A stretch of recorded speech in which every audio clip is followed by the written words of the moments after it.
Hello and welcome to Tales from the Shed. Tales from the Shed. So a little while back or forward, depending if you're watching these in video or not. Yeah, depending if you're watching it on day. And really, it doesn't matter that No. much. We were talking about changing friendships. Yeah, we changing did. things and changing friendships. Mm. And that led us on over time to just think about change generally. We're back to change, back aren't to we? change, because it is the change. It's Yeah. menopause and changing. Yeah. And definitely the idea of allowing ourselves to change. And another thing that struck me was I find it always like losing friends or making friends. I guess it's your mum saying you'll never make friends and you never keep friends and all that Don't stuff. even know why they're friends with you in the first place. Yes, that's right. But I think it's that change, and I think it's nice to know how we deal with change, because I see people that they just love it. From the moment you said we might go on holiday, they love every minute of it. They can't wait to go. And I'm one of those people that love change, really desire change, make change happen. And then when it gets really close, I think, what the heck? And I'm trying to go backwards up and up escalator, trying to get off the change. So I didn't mean this at all. And I didn't mean it. So, for example, we're talking about it's summer, so we're talking about holidays and things. And it's like, I love holiday. I really want a holiday. And when I'm packing for holiday, I'm thinking, what am I doing? I've got a house. I've got everything I need around me. It's like, what am I doing? And then I go on holiday and I think, this is great. I think I'll stay here. Yeah. So I think people, it's nice to know how we deal with change, because it's not just going on holiday. No, it's when things change. And I think that, as I said, I probably said this before, I always had a story that I really hated change. I hated change. And I remember one of my best friends saying to me, you're the person that's had most change in their lives of anybody that I know. And I was kind of quite struck by this. And I was like thinking, crikey, you know, is that really true? Because I definitely had it that I had change, you know, I hated change. And it was like, if anybody, I quite like to have arrangements made. We've had that discussion before. I quite like to have arrangements made. And then if something changes kind of last minute, I'm just like, oh. But if I can just hold on for a bit and just let that, oh my God, it's awful, go through, then my practical side kicks in. I go, okay, well, if that's the change, then we could do this.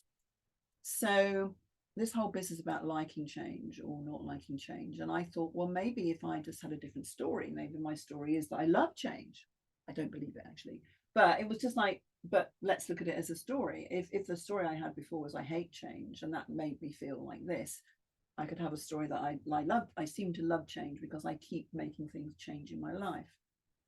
And now I think I have got to that point where I recognize that really change is difficult for me in the moment of, you know, all right, I thought I was going to do this today, and now it seems that something else has come up and I have to do that.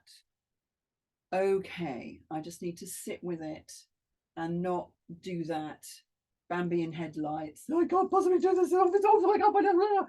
And then just kind of go, all right, okay. So now let's just go down that thing. But you were kind of talking about there's a kind of person that's fearful of change, but actually is better for change. Because we have this in homeopathy, that we have personality types according to the remedies that we talk about. So this calc personality is fear of change, but better for change.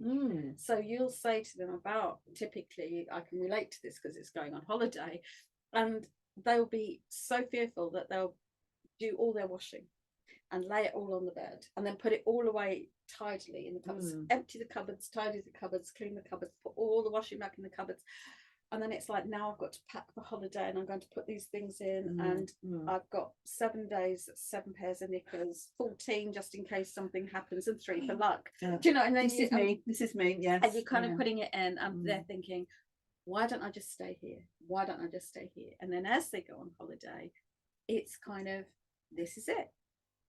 This is great. I don't think I'm going to go home. I love being on holiday. And so they're very adaptive. Yes. But they're very fearful. And I think what's interesting about knowing how we are to change, just acknowledging that, like you were saying, realizing this is how I react. I'm thinking, this is me going on holiday, so I'm not going to have a meltdown. I'm just going to do it. It's going to be fine. And then you kind of have that story, as you say, that you think, I'm feeling very anxious because this is how I am when I'm going on holiday, but I'm going to love it when I'm there. Yeah. And also we talked about clearing out our friendships, clearing out, perhaps moving house, perhaps moving jobs. If we know we're like that with change, it's like, I know when I'm there, it'll be great. So it's the moment of change, and the anticipation of change is painful, but my life will be richer if I just block it out and go la la la la, this is what I do.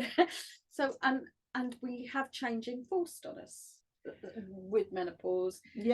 Perhaps if you were in a relationship where someone else decides that we're toxic and dumps us, or whatever it happens to be, but that's right, we never thought we'd be on the other end of it. But it is that we know actually that instead of clinging on, if we just allow it to naturally blossom, it will be good. So for calcs, it's great. Sulfur will create change. Right. They'll just create change. So they're disastrous. It's like, So calc person has never been in a relationship with a sulfur person.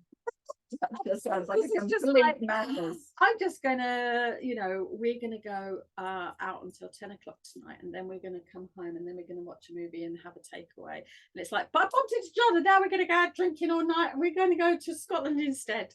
And it's like, what? And of course, that's how they live. That's kind of, so it's almost knowing where you are. I think it's very empowering because you can own your story. So look at how you are with change. And I think what's interesting for me, I mean, going back to the kind of holiday analogy, it's like when you go on holiday now, it's very rare. We do go things where we just drive where we're going, but if you have to do things like you have to drive and you have to get to the airport, and you have to be in the airport 2 hours before the flight, and you have to do all these other kind of things, and it is actually just getting to recognize that it's not helpful to do that thing where you realize you have to get up at 3 o'clock in the morning to leave at 3:30 in order to drive 5 hours to Gatwick to be there 2 hours before and all the rest of it. Should we just go up the night before and stay in a Travelodge? Yes. Because then I can break that change down into pieces. So I can say, right, we're going to do the driving to the airport here, then we sleep, and then we have to and we've dealt with the car, we've parked the car, we've done all those things, so we've got rid of those variables, and now we just have to get to the airport this morning and get rid of our bags. Great. And then we're on the plane. So it's like, if there is a change coming up, maybe you can chop it into pieces. And I have a real problem with booking things and having it set in stone, even though I'm like the holiday, because as soon as it's set, that's it. That's it. So it's like, excellent. No. Somebody, I can remember some years ago, this person said to me, "Are we going to America for 2 weeks next September?" Oh, okay. And I went, "Oh my God, poor you." And she was fuming because she'd done it it was a real show off thing. And I went, "Oh, how awful." And she said, "Well, we're looking for," and I said, "So what happens if you get to August and you don't want to go? What happens if you change your mind? What happens if you're ill? What happens if you bought a boat in the meantime, you want to go somewhere else?" What happens if there's a shark? I mean, it's like what goes on? But it was almost like, I would then dread that holiday for 18 months. It would just sit there as an exam that I had to go through. So it would just sit there like a block, like an exam. That's the only way I can describe it. Whereas if I just think, we may or may not have a holiday next week. Okay, so there's two different ways of dealing with it. So but like you say, if I want to fly somewhere, I think, well, I'm going to go last minute and it's going to cost me twice as much. And you think, deal. So it's worth embracing where you are, because there are changes like the menopause. I know we come back to this, but changes like retirement, or changes like deciding to change your friends, children living home, or children living home, and it's almost like, I know I'm going to be really off with this for about a week, and if I leave it, it'll be fine. You know what I mean? It's exactly as you're saying. So embrace the story. So think about, what is your story around change, and have we helped illuminate any different ways of dealing with it? Are you an Anne or an Alison? I know. 2 different ways.